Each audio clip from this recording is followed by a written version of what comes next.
Our exclusive coverage of the crisis in Puerto Rico returns with the lack of aid right now. The government approved billions of dollars, yet only a fraction of it has actually made its way to the island. Channel 3 Eyewitness News reporter Matthew Campbell has been filing these incredible reports all week long, and Matthew's here now. What answers did you get for the Puerto Rican community, Matthew? Well, Mark and Aaron, we refuse to lose sight of why we're doing this series. 300,000 Puerto Ricans are right here in Connecticut, and then seeing this and knowing that their loved ones are in these dire conditions, it keeps them up at night. They want to know why it's taken so long to rebuild. Our series introduced you to people who live in Puerto Rico, fled the island, or still have loved ones there. This is the impact the natural disasters have had.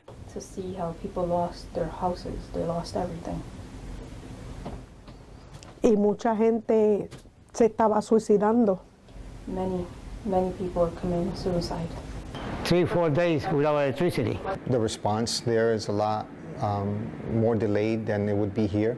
When Hurricane Maria swept through in 2017, Congress approved $44 billion in aid. $20 billion of that went to housing and urban development. But the Washington Post reported earlier this year, only $1.5 billion of that HUD money made it to the residents. A lot of people is going through this. This month, the House of Representatives passed a $4.7 billion emergency aid bill for earthquake victims, but the Senate hasn't voted on it, while people continue to wait for the Maria aid. Why is that?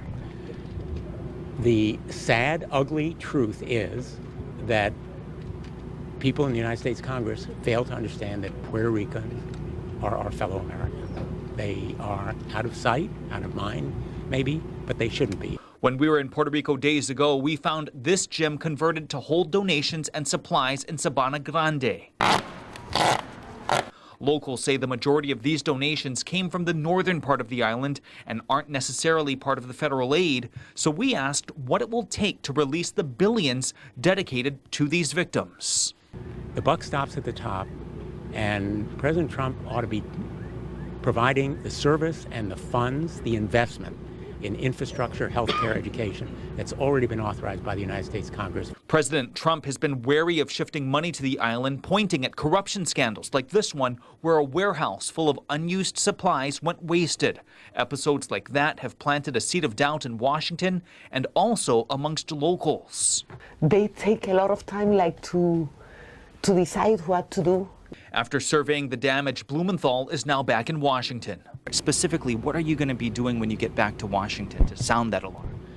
I'm going to be cajoling and pummeling my colleagues, particularly other states that have significant members of the Puerto Rican community. For the victims who continue to live in subhuman conditions, the desperation grows by the day. We're supposed to be treated as a human beings, and I don't feel that way. Now, others argue that if Puerto Rico were a state, the neglect we witnessed would not be happening. The island will vote on statehood in November, and this is something Senator Blumenthal did not want to touch in our interview, and it's something that has the presidential candidates split. Matthew Campbell, Channel 3 Eyewitness News.